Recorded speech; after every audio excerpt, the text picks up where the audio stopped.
Yo, what is up, G Crew? I'm Chris G, bringing you guys another video, and today I'm going to be showing you guys how to do a very simple but clean Luma fade transition. So without further ado, let's get started.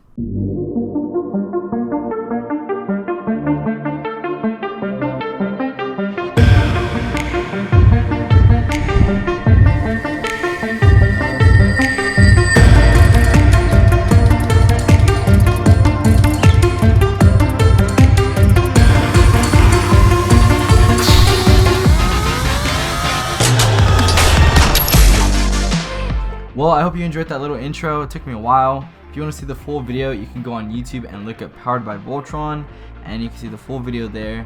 I'll probably link it up top, so you can click on that and it'll take you straight to it. But if you want to see the behind the scenes and see how it's all done, stick around and I'll show you guys how I did a very simple but very clean Luma fade transition. So let's get started. So first things first is we're gonna go to the project right here, and you'll notice right that it is actually this clip right here. So what we're gonna do is we're gonna open it up, right? Normally when you want to do a transition with two separate clips, usually it's gonna be, let's say I want to do this clip and this clip, so I would highlight the two clips, right click it, and then hit replace with an After Effects composition. So what that pretty much does is it makes another project in After Effects, so that way you can put more detailed effects pretty much. So I already did that, so pretty much what I'm gonna do is I'm just gonna open up the actual file that I already made. So when doing so already, and let's say you had to take a break or you go to sleep or whatever, the next day you come to it, you go to the clip, you don't hit replace with After Effects because you already did that. All you have to do is edit the original, and what that's gonna do is it's gonna open up After Effects and it's gonna allow you to just literally work right where you left off, so you can just edit the original composition. So that's exactly what it's doing right now. It's opening it up. It's taking a while, but there it is. So it's just telling me that I have caps lock on. I don't know why I always have caps lock on. I don't even use it. But yeah, so here's the clip. Alright, here are the two shots. Here's the first one right here, and here's the second one. So you'll see it looks all ugly, but that's a part of the transition. So what we're gonna do is we're gonna start over. Forgot to mention, this is gonna be probably on the difficulty scale, it's probably going to be out of easy, medium, and hard. It's probably just going to be a medium because the effect does everything for you, but you can tweak it, so that's why I'm not going to put it on the easy category. But yeah, let's get to it. So let's see. So you'll notice that I have three effects. Lumetri color, which is pretty much the color grade, so we'll get rid of that. And then, wait. Oh wow, okay. Very interesting to know. I just figured that out right now. So Lumetri actually messes with the Luma fade transition. So if you put it under the Luma key, it messes with it. So it's in the order of your effects. So if you color grade it afterwards, it'll come out a different way. But I kind of like it like this because it adds more of an effect in the sky when it changes. But anyway, we're not going to talk about color grading. We are going to talk about corner pin and Luma fade. Alright, so those are the two effects that helped me accomplish this transition. So that's what we're going to do. So notice that it's only on one clip, right? So corner pin is on the other one. Lumetri, we're going to get rid of it. We're going to mess with the raw files right here, guys. It's going to be insane. So let's actually get started because I can talk forever, as you can clearly see. I just go on and on and on and on and on, and I just don't stop talking. That's just who I am. That's just how it is. So yeah, just stick with me and we'll get through this together. So yeah, so what we're gonna do is we're gonna get rid of corner pin and we're gonna get rid of the Luma fade. Alright, so this is what we have so far. So pretty much when you're doing these little transitions, right, it's transitioning seamlessly from one clip to the other. So that means that there needs to be an overlay on the two layers. So you'll notice right here, this is actually, you'll see that there's two layers. For those of you that are new to After Effects, think of it, this composition is made up in layers. So usually whenever you put a time or a clip and you have it here, it'll be the next one here, and it'll look like stairs the more you do it. So you'll notice that this one's the first step and this one's the second step, and if I were to put more clips, it would keep going down, and obviously the list would keep going on and on this side. But anyway, so you'll notice that this clip actually starts right here, but the transition doesn't really end till there. So the reason why is because if I get rid of this, right, these are two separate clips and I try to match them perfectly. On this day, I really didn't remember how I shot this or what angle it was.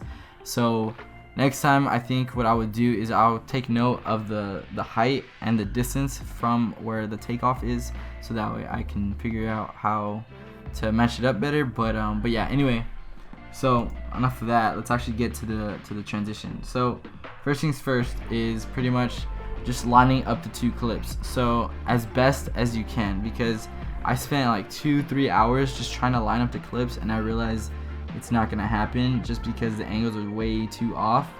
But you can always do your best with the more significant subjects that are in the frame. So you'll notice right here, there's this crosswalk over here that goes over the little main street.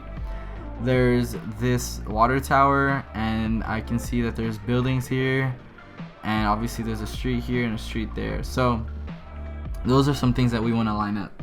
And right now, if I were to lower the opacity, right, you'll notice that the water tower is right here, this crosswalk or whatever is right there, and then the street's right here, right? So this kind of makes an L. And then if I raise the opacity, you'll notice that they're not really in line. So this is why we're going to use corner pinning to help us out. So we're going to use corner pinning, and we're also going to mess with the scale. So I remembered on this one, I already messed with the scale a little bit. Messing with the scale helps you tremendously on getting that, I guess, you get more manipulation the more you scale in. This is why it's important to shoot in 4K, so that way you have a lot of flexibility. So what you can do is, I put this one to 110, and then that, I remember this helping me out. And so yeah, so we're gonna put this one away, and we're gonna get the corner pin here. We're gonna go to our effects tab, and we're gonna look up corner pin. So I'm getting this blue ring of death, I like to call it, because usually when that pops up, After Effects or Premiere Pro usually crashes, and that's not a good thing. So what we're gonna do is we're gonna look up corner pin, which is literally right here, attach it to the clip, and what this allows us to do is literally warp the clip, so that way we can try to match them as best as we can. So this was like the original spot that it was. Something I'll recommend is do corner pinning on both clips, so that way you can meet the two clips halfway, instead of making one clip go all the way and distorting it at its maximum potential, and then you kind of ruin the clip. So you don't want to mess with it too much. So what I'm going to do is, you'll see that there's this house right here. I'm going to try to put it right here, that way it meets it halfway. And this is just pretty much back and forth, just moving around, so it's very difficult sometimes. So there's that one, here's this one. I'll notice that the original clip is right there. I'm not gonna move it too much because I really don't want to distort it too badly. So, and then here's this clip right here. It's really not too bad. So I'm gonna put it right there, like that. And then as well, the water tower needs to come back up. So the original spot's right here. I'll probably put it like right there, so that way it's not distorted. And you'll notice on the edges, guys, that the frame starts to come in. Don't worry about that till later. You can always pre-compose the shot and then scale in just a little bit more. So right now, just focus on matching the clips together. So right now, we'll notice that the water tower is still not in line.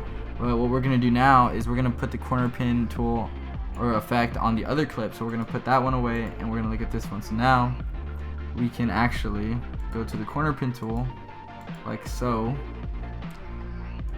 and mess with it even more. So now we can put this one, the houses together. We can line up the crosswalk a little bit better, and then sometimes it's hard to see, but it's not impossible. So, and then what we can do is line up there you go, the water tower is perfectly in sync. And now you'll notice, guys, that it looks a lot better. It's a lot more in line. Is it perfect? No, but when it comes to these kind of situations, guys, don't really be a perfectionist. Just do it. So let's get to it. Let's continue this video. And yeah, so what we're gonna do now is, you'll notice that we have the corner pin tool on both of them, on both of the clips. So now that we got that done, what we're gonna do is we're actually going to what's the word? We're gonna keyframe it. So what keyframing is, if you still don't know, you can watch my other videos on it. I've discussed it, but just again, you're pretty much telling something in the video from, you know, for example, 2 seconds and 17 milliseconds into this clip. You're telling it from, you know, this time to, oh no, what did I just do? Oh no. Oh no. Okay. You're pretty much telling the clip from point A, from time A to time B, you want something to move from point A to point B.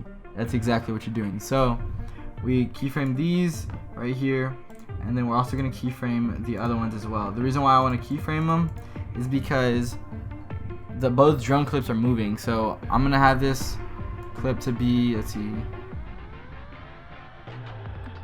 I don't want it to be too long. Honestly, I'm going to put 4 seconds, whatever. So what we'll notice again is we're going to double check and see how good it looks. So we're going to go to the opacity tool, and you'll notice, boom, the water tower doesn't match anymore, and the right street kind of matches, but on the bottom you can notice that the crosswalk doesn't match, the houses don't match. So this is where we can fix all that. So this is why we're gonna want to try to keep it consistent the whole time, so that way the transition's super clean. So again, we're gonna meet them halfway. So we select the corner pin effect, and now we have the flexibility again. So